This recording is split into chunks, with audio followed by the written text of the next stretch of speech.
বন্ধুরা, আপনারও কি কোনো কিছু খারাপ হয়ে গেলে ইউটিউব থেকে সার্চ করে দেখেন ওটি কিভাবে ঠিক করবে? তাহলে এই ভিডিওটা দেখার পরে আপনারা ওই সার্চ করা থেকে সাবধান হয়ে যান। কারণ আপনারা দেখতেই পাচ্ছেন আমার হাতে একটি আছে, যেটি হচ্ছে একটি ফ্যানের কয়েল। এই কয়েলটি সম্পূর্ণভাবে ভালো ছিল, যেটি কোম্পানি থেকে বাইন্ডিং করা ছিল, সেই বাইন্ডিংটাই ছিল। এর মধ্যে প্রবলেম কি ছিল? প্রবলেম ছিল ক্যাপাসিটরের, যেটা খারাপ হয়ে গেছিল, তাই বলে ফ্যানটি ঘুরছিল না।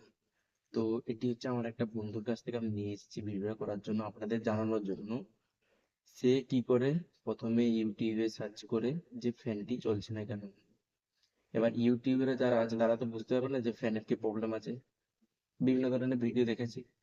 তারপরে সেখান থেকে জেনে, মানে অনেকগুলো ভিডিও দেখার পরে সে জেনেছে যে কোয়েলের কিছু প্রবলেম থাকে। তাহলে যে কি করেছে, এবার বলেছে যে বাড়িতে কিভাবে কোয়েল সে বাইন্ডিং করতে পারবে।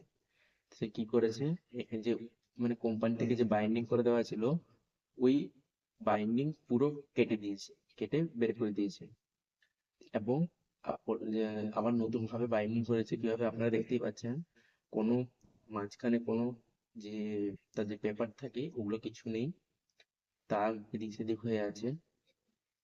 তো আমি বলতে চাইছি যে ক্যাপাসিটারে খারাপ হয়েছিল, ক্যাপাসিটার দাম ওই 100 টাকা মতন হবে ক্যাপাসিটারের দাম। তো 100 টাকার বদলে তার এখন 1,500 টাকা, 1,500 থেকে 2,000 টাকা এখানে খরচা আছে।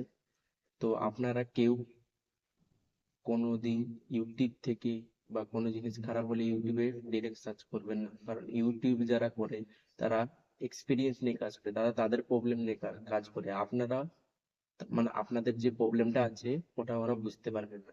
তো এই যে কয়লা দেখতেছেন, এই কয়লা তার একটি উদাহরণ। তো কোনোদিন আপনারা ইউটিউব থেকে সার্চ করবেন না, বা করে তো তাহলে আপনারা জেনে সবকিছু চেক করে তারপরে জানবেন। তো এই ইনফরমেশনটা আপনাদের দেওয়ার ছিল। তো ভিডিওটা ভালো লাগলে চ্যানেলটিকে সাবস্ক্রাইব করে একটা লাইক